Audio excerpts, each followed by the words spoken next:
اللہ زمین سے کھینچ کر باہر لے آئے گا. جتنے بھی قبروں میں گڑے ہوئے مردے ہوں گے، جب وہ جھٹکا آئے گا جس کو اللہ تبارک و تعالیٰ نے ارشاد فرمایا اذا زلزلت الارض زلزالها واخرجت الارض اثقالها. یہ نہیں دیکھتا ہے کہ بندے کی ساری زندگی گناہوں میں گزری ہے، وہ دیکھتا یہ ہے کہ میرا بندہ آخر میری چوکھٹ پر آ گیا، وہ اس کے سارے گناہ معاف فرما ہے نا کہ ہر شاخ پر الو بیٹھا ہے، انجام گلستہ کیا ہو. الحمدللہ الذی ابدل الافلاک والارضین والصلاة والسلام علی من کان نبیا وآدم بین الماء والطین وعلی آلہ واصحابہ اجمعین، اما بعد فاعوذ باللہ من الشیطان الرجیم، بسم اللہ الرحمن الرحیم. یا ایہا الناس اتقوا ربکم ان زلزلۃ الساعۃ شیء عظیم.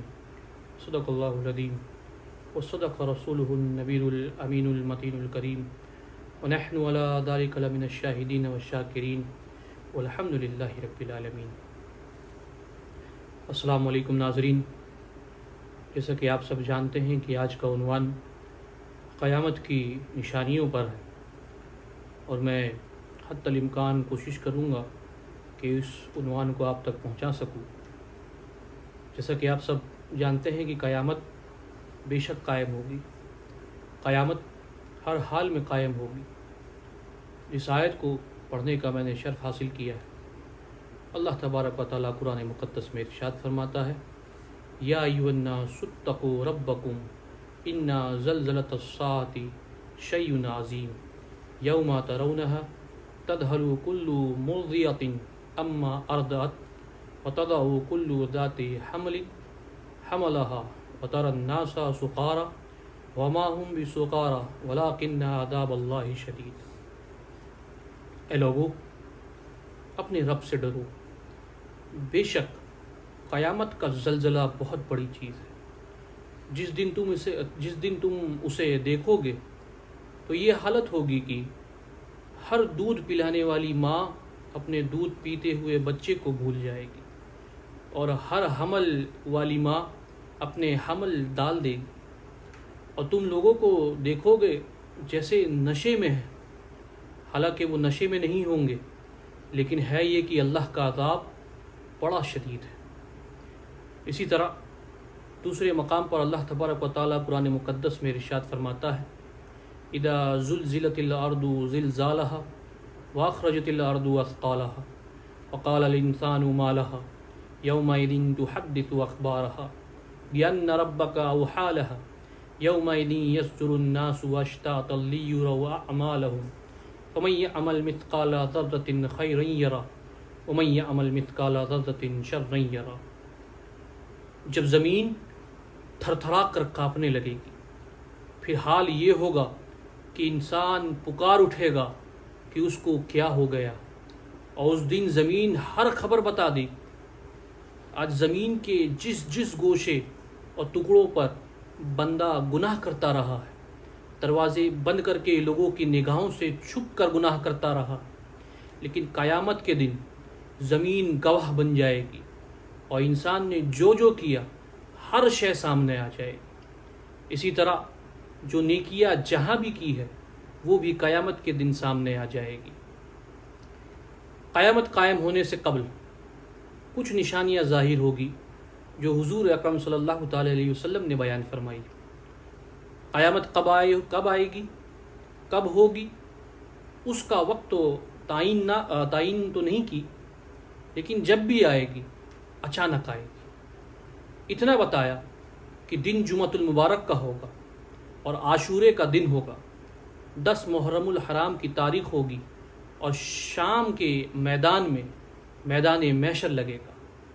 حضرت اسرافیل علیہ السلام سور پھونکیں گے، اور اس کی آواز سے پہلے تو خوف پیدا ہوگا، پھر خوف بڑھتا جائے گا اور آواز بھی تیز ہوتی چلی جائے گی. اس کی تیزی اور ہولناکی ایسی ہوگی کہ کانوں کے پردے پھٹنے لگیں گے، پھر اس کے بعد ہر شے اڑنے لگے گی. اللہ تبارک و تعالیٰ نے قرآن مقدس میں پہاڑوں کی حالت بیان فرمائی. اللہ تبارک و تعالیٰ قرآن مقدس میں ارشاد فرماتا ہے اذا رجت الارض رجا وبست الجبال بسا فکانت حباء منبثا، کہ جب سور پھونکا جائے گا، قیامت واقع ہوگی، تو پہاڑ ریزہ ریزہ ہو جائے گا، پھر غبار ہو کر اڑ جائے گا۔ گویا تم اس طرح ہو جاؤ گے جس طرح کی روزن سے آنے والی روشنی میں اور دھوپ میں جو باریک باریک ذرے ہوتے ہیں۔ کبھی آپ نے دیکھا ہوگا کہ اندھیرے کمرے میں کسی جانب سے تھوڑا سا سوراخ اور وہاں سے دھوپ کی روشنی آ رہی ہو، تو آپ کو اس دھوپ کی روشنی میں اڑتے ہوئے ذرات دکھائی دیتے ہوں گے۔ ان کو جب آپ پکڑنے کی کوشش کریں تو وہ ہاتھ میں نظر نہیں آتے، تو ان ذرات کو عربی میں حبا کہتے ہیں۔ اللہ تبارک و تعالیٰ قرآن مقدس میں ارشاد فرماتا ہے کہ یہ بڑے بڑے پہاڑ، یہ سب ریزہ ریزہ ہو کر ٹکڑے ٹکڑے ہو جائیں گے، جس طرح روزن کی روشنی کے اندر چھوٹے چھوٹے اور باریک باریک اور مہین ذرے ہوتے ہیں، جن کو تم تھامو پکڑو تو تمہارے ہاتھ میں دکھائی نہیں دیتے، صرف دھوپ میں دکھائی دیتے ہیں۔ تو اس طرح یہ عظیم پہاڑ بھی اتنے باریک حصوں میں بٹ جائیں گے، اور اتنا زوردار جھٹکا ہوگا، اور انسانوں کو وہ جھٹکا زمین سے کھینچ کر باہر لے آئے گا۔ جتنے بھی قبروں میں گڑے ہوئے مردے ہوں گے، جب وہ جھٹکا آئے گا، جس کو اللہ تبارک و تعالیٰ نے ارشاد فرمایا اذا زلزلت الارض زلزالها واخرجت الارض اثقالها، زمین سارے بوجھ اگل دے گی، حتیٰ کہ درخت جڑوں سمیت باہر آ جائے گی، اور جتنے بھی زمین کے اندر دفینے اور خزانے ہیں سب باہر آ جائیں گے، اور پوری کائنات موت کے آغوش میں چلی جائے گی۔ قیامت کا دن ہر حال قائم ہو۔ کافر کہتے تھے کہ جس قیامت سے تم ہمیں ڈراتے ہو وہ لاؤ، وہ کہاں ہے؟ ان کے اس مطالبے پر فوراً قیامت تو قائم نہیں کی جا سکتی تھی، تو اللہ تبارک و تعالیٰ نے ارشاد فرمایا قرآن مقدس میں قل فانتظروا انی معکم من المنتظرین، کہ جس طرح یہ کفار قیامت کے دن کے انتظار میں ہیں، ان سے کہہ دو کہ اے محبوب ان کو کہہ دو تم بھی انتظار کرو، ہم بھی تمہارے ساتھ انتظار کرتے ہیں، اور جس دن کا وعدہ کیا گیا ہے تم دیکھ لو گے۔ اللہ تبارک و تعالیٰ قرآن مقدس میں ارشاد فرماتا ہے اذا وقعت الواقعہ لیس لوقعتها کاذبہ، کہ جس دن وہ قائم ہوگی تو پھر کوئی انکار کرنے والا نہیں ہوگا۔ آج موت کا انکار کوئی نہیں کرتا ہے، دنیا کا کوئی بھی انسان، کوئی بھی فرقہ موت کا انکار نہیں کرتا ہے، لیکن قیامت سے قبل کچھ واقعات ہوں گے جسے لوگوں کو آگاہ کیا جائے گا کہ قیامت کے آنے سے قبل اپنے اعمال سے توبہ کر لیں۔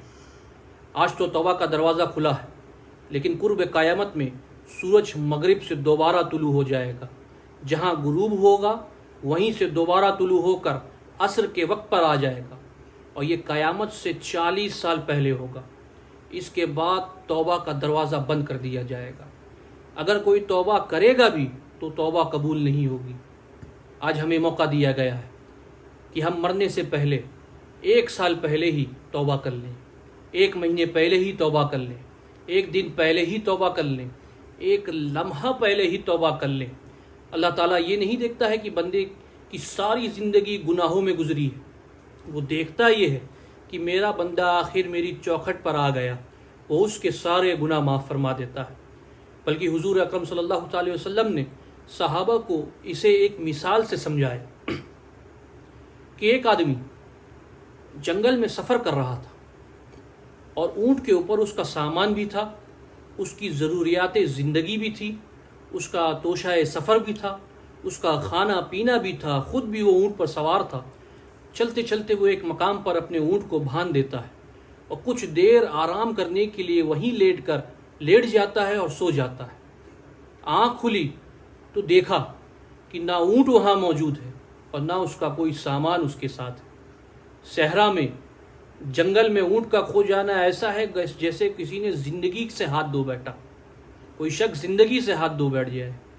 اس نے بہت تلاش کی لیکن اسے اونٹ کہیں ملا نہیں، تو وہ دوبارہ اس درخت کے ساتھ ٹیک لگا کر بیٹھ گیا، موت کے انتظار میں کہ اب توشہ سفر بھی گیا، سامان بھی گیا، سواری بھی گئی، اور آس پاس انسانی آبادی بھی نہیں، اب موت ہی ہے۔ تو وہ موت کے انتظار میں بیٹھ گیا۔ اچانک اس کو نیند آ گئی۔ جب آنکھ کھولی تو دیکھتا کیا ہے؟ منظر دیکھتا ہے کہ اونٹ جو ہے، جو غائب ہو چکا تھا، وہ اس کے پاس کھڑا ہوا ہے۔ اللہ اکبر! اور پورا کا پورا سامان بھی اونٹ ہی پر موجود ہے۔ اونٹ کیا ملا اسے؟ گویا اسے زندگی مل گئی۔ تو وہ خوشی سے جھومنے لگا۔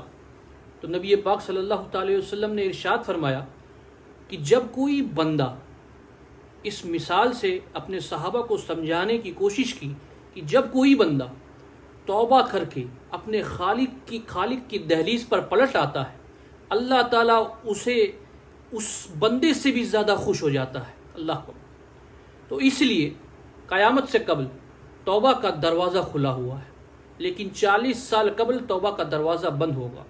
سورج مغرب سے طلوع ہوگا، پھر کوئی توبہ کرنا چاہے گا بھی، بلکہ ہر انسان توبہ کرنا چاہے گا، لیکن اس کی توبہ قبول نہ ہوگی۔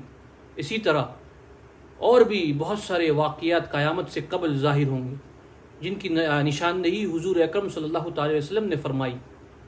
حدیث میں آتا ہے، حضرت حذیفہ بن اسید سے مروی ہے اور مسلم شریف کی حدیث ہے، آپ فرماتے ہیں قال اطلع النبی صلی اللہ تعالی علیہ وسلم علینا ونحن نتذاکر فقال ما تذکرون؟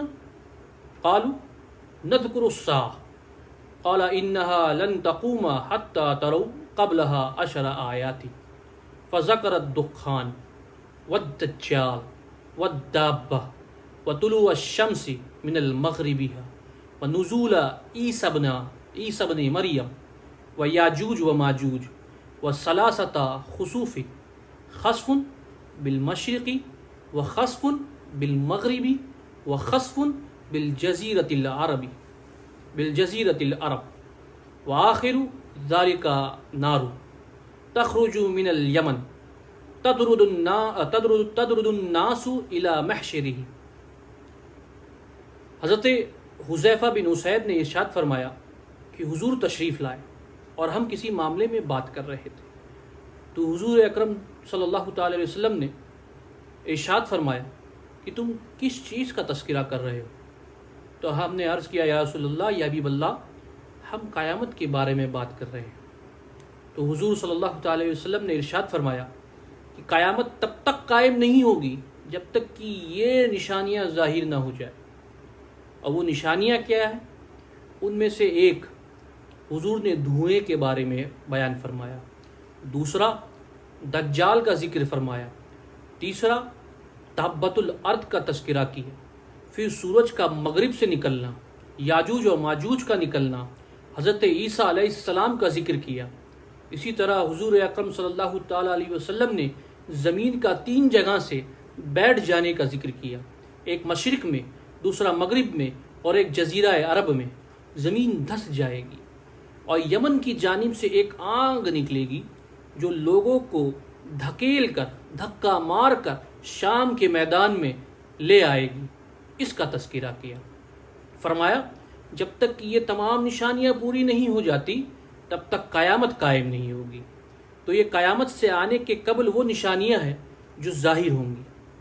اس کے علاوہ بھی قیامت آنے سے کچھ اس سے بھی پہلے نشانیوں کا ظہور ہوگا، جس کا ذکر حضور اکرم صلی اللہ تعالی وسلم نے بیان فرمایا، جسے ہم حدیث جبریل کے نام سے بھی جانتے ہیں۔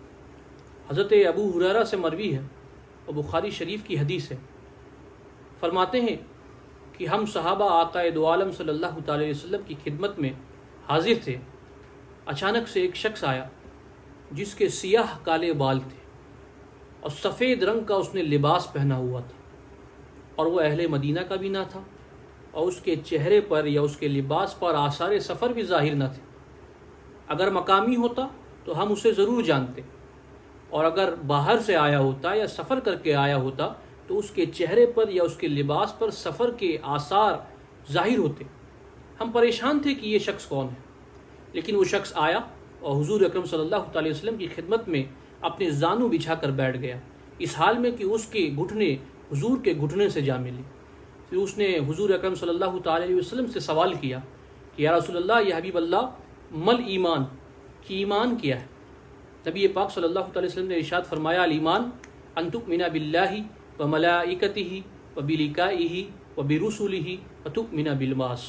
نبی پاک صلی اللہ علیہ وسلم نے ارشاد فرمایا کہ ایمان یہ ہے کہ تم اللہ پر ایمان لاؤ، اس کے فرشتوں پر ایمان لاؤ، اس کے رسولوں پر ایمان لاؤ، اور مرنے کے بعد دوبارہ زندہ ہونے پر ایمان لاؤ. اسے ایمان فرمایا. پھر اس شخص نے کہا، جب اس شخص نے آپ کا جواب سنا تو اس شخص نے کہا صدقتا، بالکل آپ نے سچ فرمایا. ہم حیران ہو گئے کہ خود ہی سوال کرتا ہے اور خود ہی تصدیق کرتا ہے. پھر اس نے حضور اکرم صلی اللہ علیہ وسلم سے اسلام کے بارے میں پوچھا. مل اسلام؟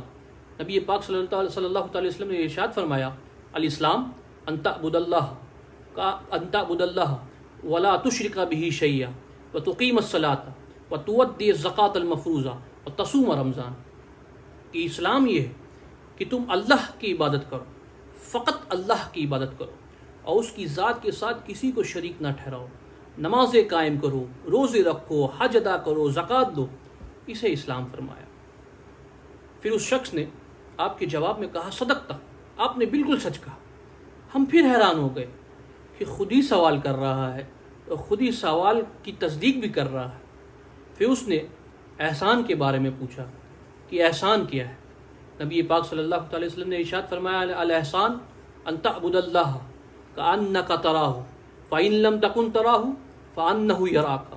کہ احسان یہ ہے کہ تم اللہ کی عبادت اس طرح کرو کہ گویا کہ تم اللہ کو دیکھ رہے، اور اگر تم ایسا نہیں کر سکتے تو جان لو کہ اللہ تمہاری ہر حرکتوں کو دیکھ رہا ہے. جب آپ نے یہ ارشاد فرمایا تو اس نے پھر سے کہا صدقتا، آپ نے بالکل سچ کہا. پھر اس نے قیامت کب آئے گی اس کے بارے میں پوچھا تو نبی پاک صلی اللہ علیہ وسلم نے ارشاد فرمایا کہ سوال جس سے سوال کیا وہ بھی سوال کرنے والے سے زیادہ نہیں جانتا. تو اس شخص نے کہا کہ اچھا پھر مجھے قیامت کی کچھ نشانیاں بیان فرمائیں. تو حضور نبی اکرم صلی اللہ علیہ وسلم نے اس شخص کو نشانیاں بیان فرمائی تھی. وہ یہ تھی کہ لونڈی اپنی مالکہ کو جنم دے گی، بکریاں چلانے والے، اونٹ چلانے والے، ننگے پاؤں والے اور ننگے بدن والے ایک دوسرے سے عمارت بنانے میں ایک دوسرے سے آگے بڑھنے کی کوشش کریں گے. تو وہ شخص کچھ دیر تک حضور کی خدمت میں بیٹھا رہا، پھر چلا گیا. تو تھوڑی دیر گزری تو حضور نے ارشاد فرمایا کہ اے میرے صحابہ، کیا تم جانتے ہو کہ وہ شخص کون تھا؟ صحابہ ارشاد فرماتے ہیں کہ اے رسول، اے ہمارے محبوب، اللہ اور اس کا رسول ہی بہتر جانتا ہے. آپ نے بتایا کہ وہ اور کوئی نہیں بلکہ جبریل امین تھے جو تمہیں تمہارا دین سکھانے آئے تھے. اللہ اکبر. تو حضرت جبریل امین نے جو حضور اکرم صلی اللہ علیہ وسلم سے سوالات کیے، اس میں سے ایک سوال یہ تھا کہ قیامت کب آئے گی اور اس کی نشانیاں کیا ہے. تو حضور نے یہ نشانیاں بیان فرمائی کہ لونڈی اپنی مالکہ کو جنم دے گی، اور یہ نشانی اب ہمارے سامنے ہی ہے کہ آج اولاد اپنے ماں باپ کی آقا بنی ہوئی ہے. بیٹی آج ماں کی حکمرانی کر رہی ہے. بچے اپنے ماں باپ کے حکم کی تعمیل نہیں کر رہے ہیں بلکہ اپنے حکم پر ماں باپ کو چلنے کا حکم دے رہے ہیں. اللہ اکبر. یہ دور جس کی نشاندہی حضور نے کی ہے وہ بالکل آج ہمارے سامنے ظاہر ہے. اسی طرح حضرت ابو ہریرہ سے بھی ایک روایت ہے جو بخاری شریف میں موجود ہے. بینما النبی صلی اللہ تعالی علیہ وسلم فی مجلس یحدث القوم جاءہ اعرابی فقال متی الساعہ. حضرت ابو ہریرہ رضی اللہ تعالیٰ عنہ سے مروی ہے، آپ ارشاد فرماتے ہیں کہ ہم حضور صلی اللہ تعالی وسلم کی خدمت میں بیٹھے ہوئے تھے کہ ایک شخص حاضر ہوا، ایک اعرابی حاضر ہوا اور پوچھتا ہے کہ قیامت کب آئے گی. آقا نے اس کو جواب دیا فَإِذَا زُيِّئَتِ الْأَمَانَةُ فَانْتَظِرِ السَّاعَةَ، کہ جب امانت کو ضائع کر دیا جائے گا تو سمجھ لینا کہ قیامت آ جائے گی. اس شخص نے پوچھا یا رسول اللہ، یا حبیب اللہ، کیف اضاعتها، کہ حضور امانت کو ضائع کرنا اس کا کیا مطلب ہے، اس کا کیا مفہوم ہے؟ نبی پاک صلی اللہ علیہ وسلم نے ارشاد فرمایا اذا وسد الامر الى غیر اہلہ فانتظر الساعہ. فرمایا کہ جب معاملات نااہل لوگوں کے سپرد کر دیا جائے گا تو سمجھ لینا کہ قیامت آ گئی.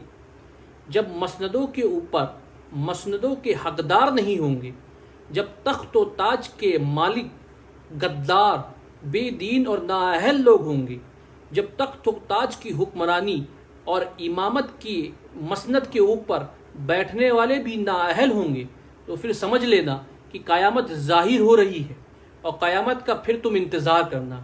آج جس زمانے سے ہم گزر رہے ہیں، ہم ذرا نظر اٹھا کر بھی دیکھیں تو جس بھی منصب پر ہم کسی شخص کو بھی دیکھتے ہیں، الا ماشاء اللہ کثیر تعداد یہی ہے کہ وہ نااہل لوگ ہوں گے، جو عالی مرتبت منصب پر بیٹھے ہوئے ہیں، جو کہ ان کے حقوق کو اور ان کے انتظام کو بھی نہیں جانتے ہیں، جو اس مسند کے تقاضوں سے بھی آگاہ نہیں ہیں، وہ اس مسند پر بیٹھے ہوئے ہوں گے۔